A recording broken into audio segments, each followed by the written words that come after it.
Sometimes when they hear my accent, people ask me, "Where are you from?" I say, "That's not the right question. You have to ask, where do you call home?" Then I think, do I have an answer for that? Sometimes I do, sometimes I don't.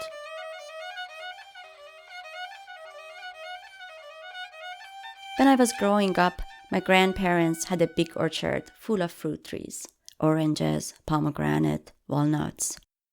Each season, there was something to do. Make pomegranate paste, or tomato paste, or grind walnuts. Always enough for the whole year. Every year, during the Iranian New Year's holiday in March, when school was closed, my cousins and I stayed with them. I was the eldest grandchild. It was my job to look after the younger ones, but I wanted to be alone with my books. I used to read a lot. That was my thing. To keep them busy, I created a treasure map. I drew it out on a piece of paper, gave it to them, and said, "This is an old house. There is a treasure here. Go find it." They headed outside, and after a few hours, they came back, covered with mud, and of course there was no treasure. Now, 30 years later, all of us cousins are scattered around the world. We left Iran. My grandparents have passed away. I don't know how the orchard is now, how that house is.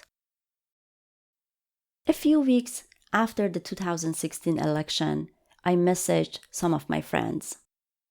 Like me, a lot of them grew up somewhere other than here.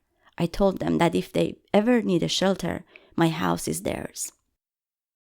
It was not until then that I realized that here in the Bay Area, thousands of miles away from that forgotten orchard, I'm always trying to somehow create that kind of a space with lots of plants, animals, and food, my own treasured space. One of my little cousins, who is not little anymore, visited me a few months ago. We talked about that treasure hunt and laughed. Then we went silent. Maybe we were both thinking the same thing. The treasure was in front of us, and we hadn't seen it.